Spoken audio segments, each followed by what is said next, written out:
Hey, this is Tyler with TJX Survival here with Larry Roberts, and we're going to have a discussion about the knife that he used on the Alone Show, so stay tuned.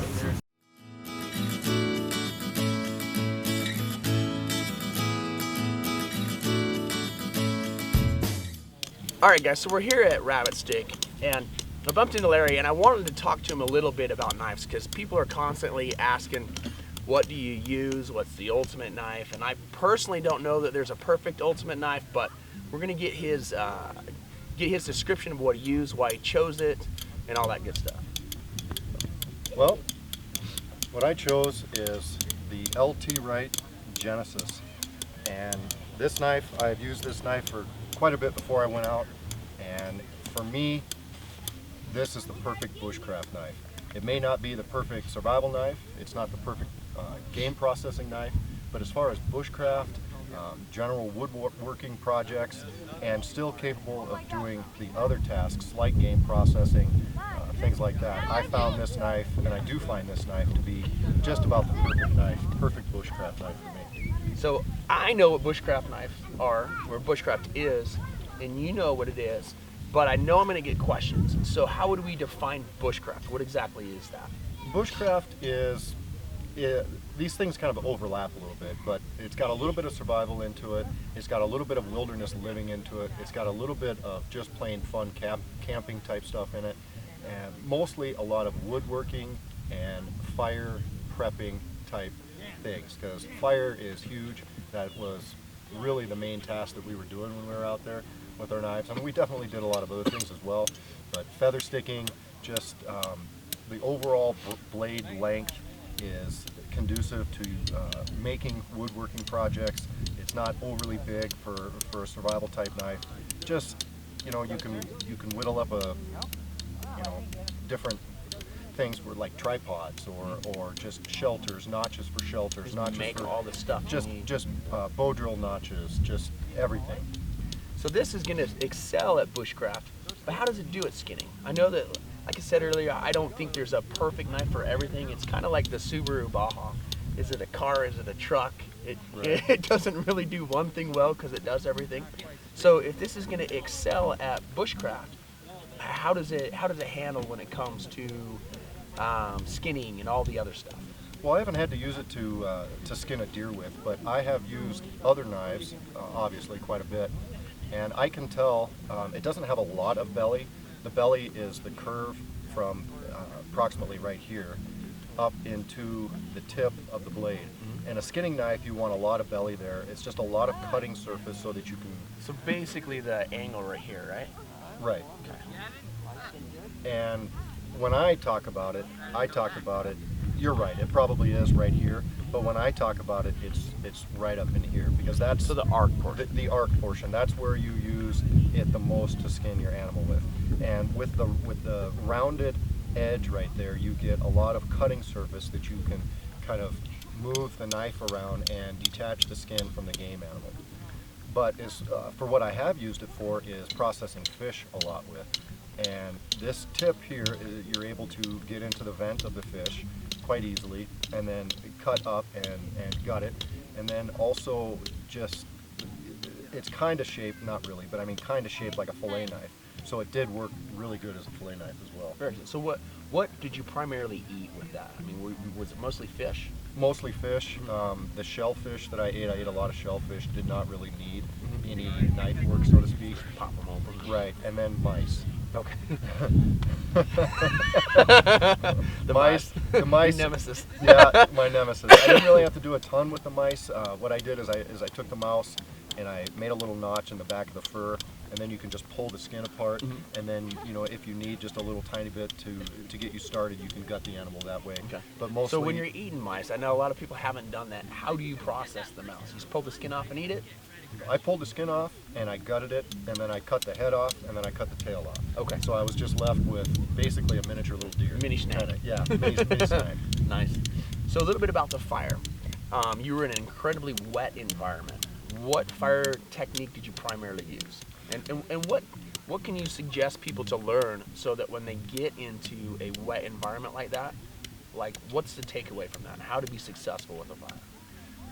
Well, in order to be successful with a fire, you need to understand the fire principles, and it may seem pretty obvious. You know, you need heat, you need oxygen, you need fuel, but really, you need to explore all aspects of fire. You need to explore a ferro rod spark.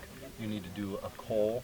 You need to do a low-grade spark, like from flint and steel. You need to grasp all of these different methods of making fire in order to be well-versed in all of them, because the theories kind of overlap. And if you can get a fire from a coal, from a small coal, then you know you're going to be able to make a fire. You know. Okay. So specifically in that environment, because it's so wet, what did you use primarily to start a fire? Like, what's the process? I did this, then this, then The this. first part was different. When I first got out there, was different than from the end. The very beginning part, I found feather sticking to be quite valuable. Feather sticking is basically you just take a stick of varying diameter, it doesn't really matter, and you're just cutting shavings off of it. But the shavings are quite fine, and they're fine enough to be able to accept a ferro rod spark.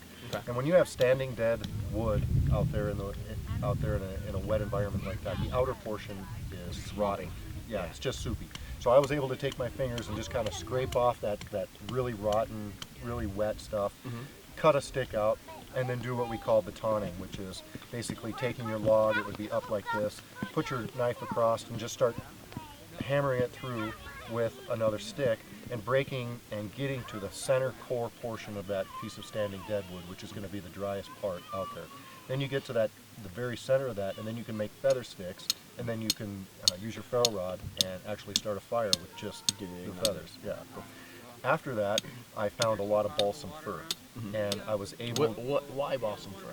Well, balsam fir has a sap that is very flammable. And it's just like a pine tree or a spruce tree. It has sap that's very, very flammable. But the good thing about balsam fir is it has blisters all up and down the trunk. And if you puncture, another good thing with this knife, I can puncture the balsam fir sap, and I can kind of squeeze out the sap and put it onto my tinder bundle. And if you have a saturated, it just goes right out. It's like a one-strike fire. So at the very beginning, I needed to do feather sticks in order to be guaranteed a successful fire. Once I had a successful fire, I was able to gather not the greatest firewood, maybe a little bit more damp, and place them around my fire and dry those sticks out. So it's a convection heating. Absolutely. You get your fire started, and you prepare for the future fire by You're driving always preparing for your next fire. The very first thing you do, maybe it has to be a bow drill fire. You should only have to do a bow drill fire once.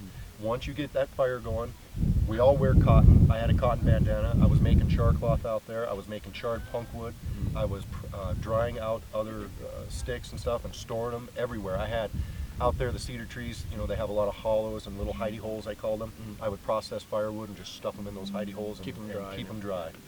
So maintenance, how do you, I can tell it's, so to kind of explain, I know I get a lot of questions. It's got a darker color, which is a patina. Patina is basically something that's oxidized with the iron or the ferro in the rod or in the knife, and it causes that discoloration. How do you keep that from continuing? Like, what knife maintenance did you do with this one specifically? Did you do anything with it? Or? If I ended up seeing any little bit of rust on there, I took some beach sand and just scored it and just scraped the rust off. You can't feel any of this patina. Yeah, it's smooth. There's no pitting. It's not been damaged. No, there's no pitting. This discoloration does nothing but help the blade. It helps protect it a little bit more. This is a high carbon steel. It's going to rust.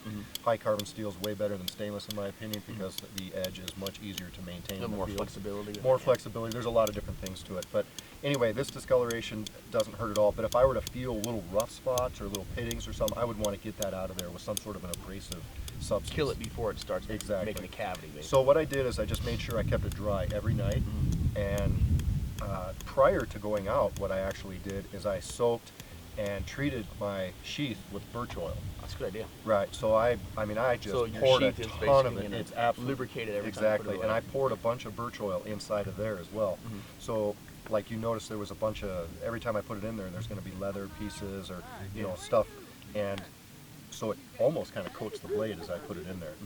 And as far as sharpening, all I needed to do with this was strop it with my belt. Okay. I just kept it every night. I stropped it. For people, I get this question too. Stropping is basically you've got something like leather, and as you scrape it, it polishes it down. It doesn't quite remove steel, but it just kind of refines the tip on a regular basis. Yeah, because every time you use your knife, it doesn't necessarily wear away at the edge. It does a little bit, but also it will deform the edge. So you will have these little microscopic rolls or microscopic bends in one certain direction. And the rough side of a leather belt will help smooth that. It's kind of similar to a butcher's steel. I'll just do it like this. Okay.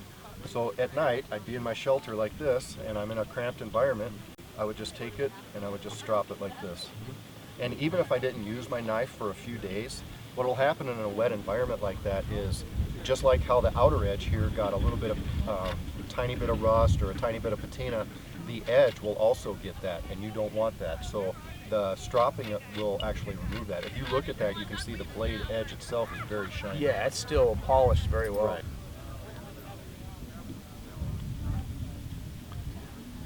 So I have an LT Wright GNS that I love, which is very much like this Genesis. If you guys are interested in that, I'll leave a link for it in the discussion part of the video below. And if you haven't already subscribed to Larry Roberts' channel, go over and subscribe. I'm going to leave a link to his channel down in the discussion box as well. All right, man. All right. Thank you for the video. You bet. If this has been valuable to you, hit the subscribe button. And thank you for watching TJX Survival.